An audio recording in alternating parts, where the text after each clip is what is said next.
Have you checked the children? Your little master. Hi, I'm Chucky. Wanna play?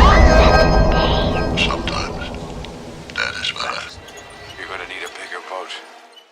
Long days and pleasant nights, fellow travelers along the path of the beam. I am known on this level of the tower as Jaime and Fuego, and if it please you, join me here for a bit of palaver on Hail to Stephen King, y'all, and Feliz Año Nuevo, Happy New Year, and bienvenidos, welcome to the horror show, obviously. And this is a program that I do every single spooktacular Saturday, all about El Rey, my beloved Sai King, and boy, for nearly 250 episodes now. It is just mind-boggling to think that that is the case. But yes, we are doing something a little special as far as anniversary stuff goes, because 2021, yeah, craziness, right? We somehow made it, and this is a tale, an unfinished tale, ironically enough, that I've wanted to talk about for quite some time. Has not got around to it, and that is none other than The Plant. And The Plant was, well, it started out as these little holiday chapbooks that King would send out just strictly to like very close friends and, you know, business associates, confidants, stuff like that. And it's basically, it had 3 different installments that came out in 82, 83, and 85, if I recall correctly. But it really gained a lot more attention properly because of the fact that King decided post the publishing of the Riding the Bullet ebook that he was like, okay, I'm gonna have a little experiment here. And what this experiment is essentially gonna entail is the honor system of basically publishing this unfinished novel and just giving each of these installments a $1 donation for peeps to be able to actually read them on his website, which is pretty cool, right? Starts in July of 2000, and he published them in 6 different installments over the course of the year, leading to December. But despite the fact that he made like $500,000 over the course of the experiment from what he had said, it was just a little disappointing in the regard that since he used that honor system, and it was this sort of experimental release of sorts that didn't have a lot of people actually paying. So despite the fact that he made money on it, and he was reintroducing this tale, which very few people had actually the opportunity to check out back in the early 80s when it was initially being released, he was like, okay, if the donation ship gets below 75% of those downloading it, that was where he was like, man, I'm gonna have to reassess and see if, you know, I'm actually gonna continue this. Now, what's unclear is whether he actually had ideas for the rest of this story beyond those six installments, but unfortunately he has not returned to it and tried to actually finish the story proper. But without going into too extensive detail about spoilers and stuff, this is actually a lean, mean, and just very fascinating King tale. And the 6 installments are free on his website, and I believe it's a, there's one PDF that is parts 1 through 3, and then there's a second one that's 4 through 6. So you can at least get a taste of the intrigue of this story for free on his website, this Zenith Publishing, as I believe that they were called. And most notably, this character by the name of Carlos Detweiler, who basically sends a submission for this book that he has put together called, I believe it's True Tales of Demon Infestations.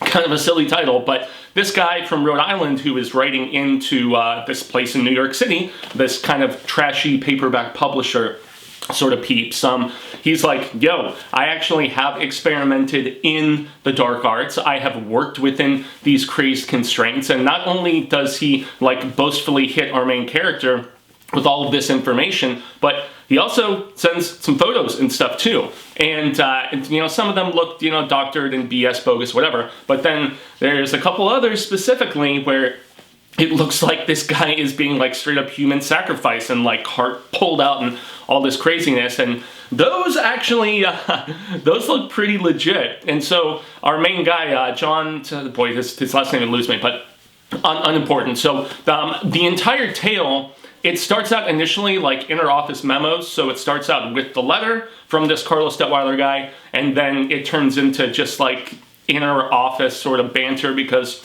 they're kind of on their last legs at this Zenith publishing place, and they're like, yo, we need a hit or we are gonna get shut down. It is that simple. Like against the wall sort of situation. And so John, our main guy, he basically kind of feeds the beast, I guess you could classify it as. And so he gives this Carlos guy a little bit of hope that we could actually publish this for you. So yeah, it's like that false sense of hope, and it turns into something a little bit bigger when they give some further consideration to these photographs and whatever, and they end up shutting it down and deciding not to forge forward. But this guy gets a straight up vendetta, this dude in Rhode Island, about him, and yeah, starts using like different names and stuff, and you know, first he sends some angry additional correspondence after being turned down, but then he starts actually messaging,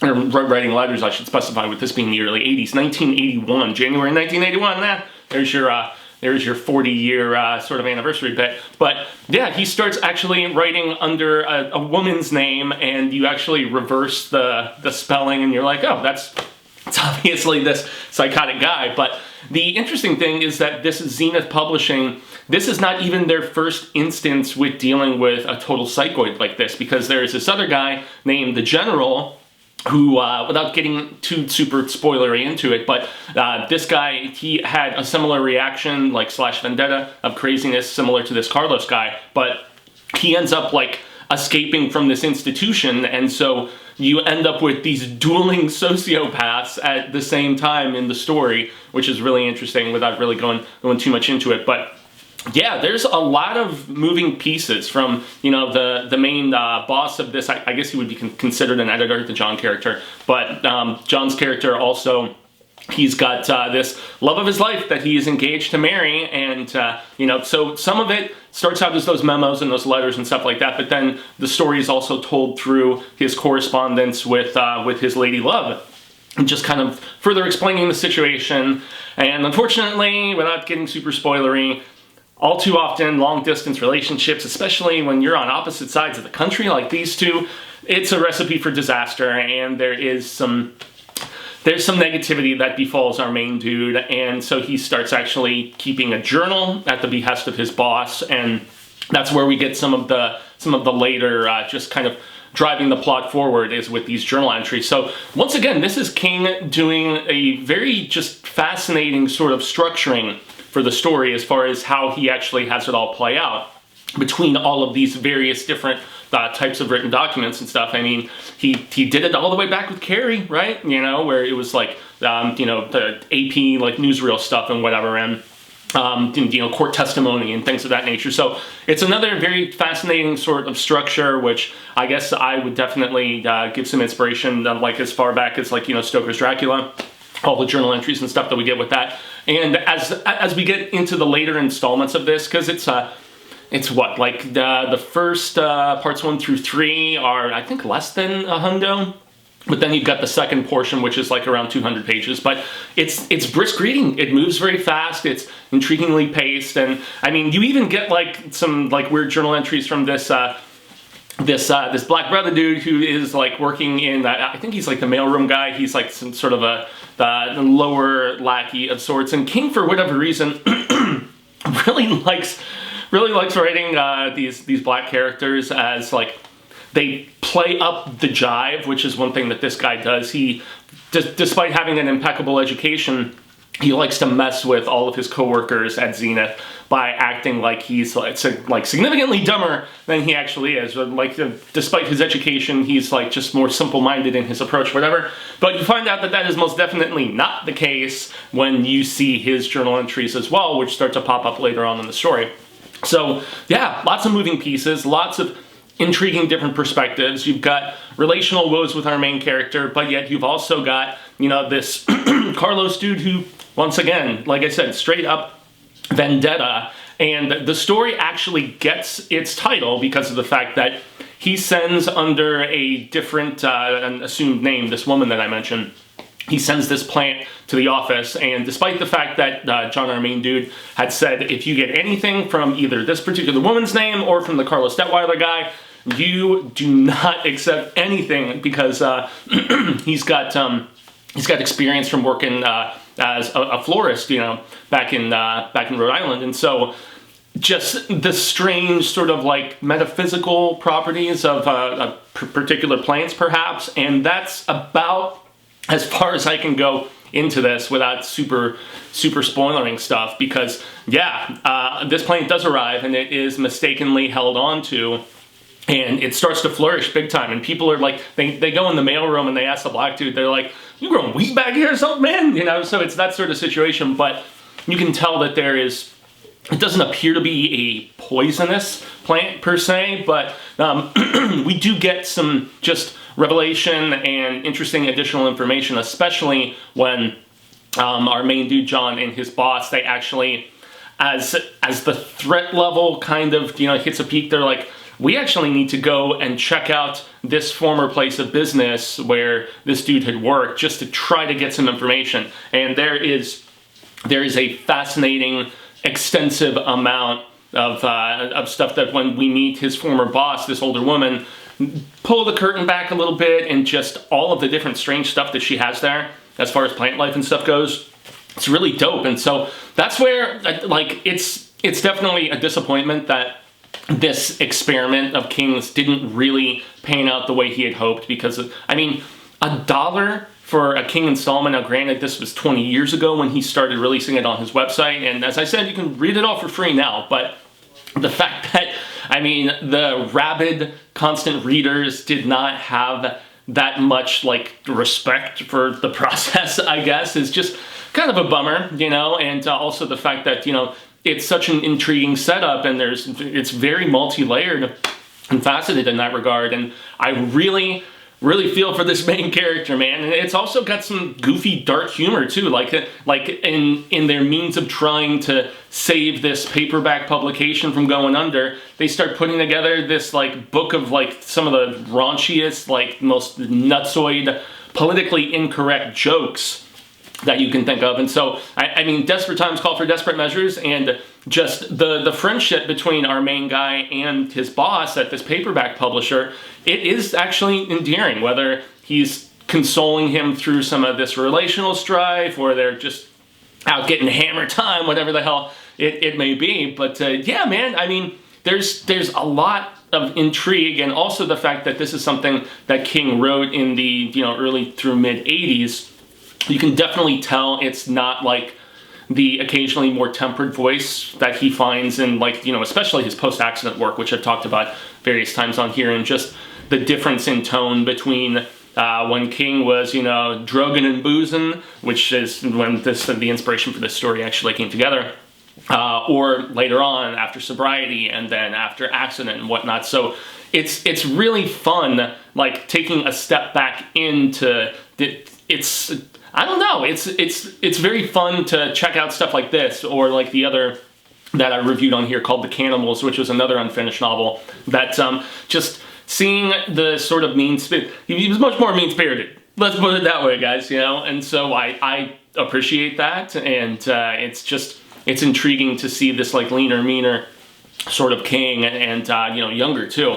And so yeah, man, it's if you have never checked this out, it's a brisk read, as I said, and it's really intriguing to see just how much is going on, and how multi-layered this story actually is, and could have continued to expound into being, you know, with all these moving parts and stuff like that. So yeah, you can actually find it on Stephen King's website, or I would recommend just Googling Stephen King, The Plant, and just, you know, give this a whirl. It's one of those weird little diamonds in the rough, and it doesn't always pan out this way. Like The Cannibals is fine, you know. I mean, there is some intriguing psychedelia to that one, and you know, with some of these other just very seldom released stories like The Glass Floor or whatever it may be. But The Plant, from a ebook experiment aspect, it was fascinating in its release structure initially, I'm assuming, but it's kind of a bummer that, you know, just, I guess, the dishonesty of that honor system, and, you know, King just deciding to pull the plug. But it does really make me curious, I mean, not to track one of these damn things down, the actual physical published releases of it, because they are highly sought after. I don't even know if I've ever seen an eBay or like an Amazon Marketplace listing, or Abe Books or wherever else, but damn, would that be just a total coup if you could actually find one of those. But yeah, like, this unreleased stuff, sometimes you can definitely tell why it's never been properly collected or finished up or whatever, but I am kind of curious how much King potentially could have revised with putting it out, like, you know, what, 15 years later, in some cases even more years. So yes, that is my thoughts on the unreleased, just an unfinished, I guess is even a better way of putting it here. Stephen King's The Plant. Have you checked it out? What are your thoughts about this one? Please let me know in the comments below. And yes, with this being a holiday weekend, we have actually pushed up the live book discussion all about Full Dark, No Stars. That will be next Saturday. I'm actually live streaming a concert with my band here on this Saturday, the 2nd of January, in this new year of 2021. But yes, everybody, I extend a grande gracias for all who have checked out this video. And obviously, as I said, what are your thoughts on The Plant if you have checked it out? It is free, once again, on King's website. But I have been Jaime Fuego, and I wish all of you once more a happiest of New Year. And hopefully, I know it's not going to be like a flipping the switch sort of situation to fix this wacky world that we're all in, but maintain the power of positivity is what I would stress. And let's all try to make this mess of sorts a little bit better. But yeah, you can find moi on all social media sectors like Twitter, Instagram, Facebook, here on the YouTube, where I do have my own personal YouTube channel, which is called Infuegotainment.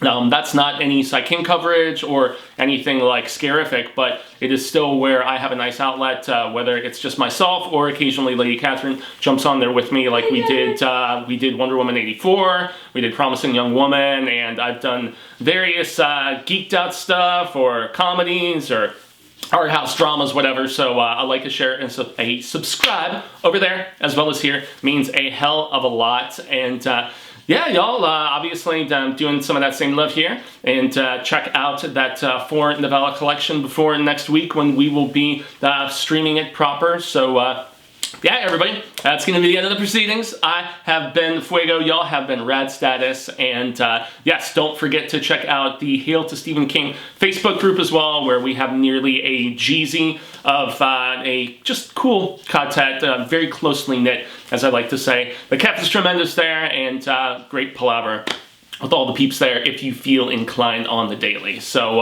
yes, I guess that's, you know, peacing out, and once again, 2021, bring it on. So until the Wheel of Ka comes around once more, hasta luego, amigos, constant readers and viewers alike, say thank you for spending a little bit of time with me here in the new year.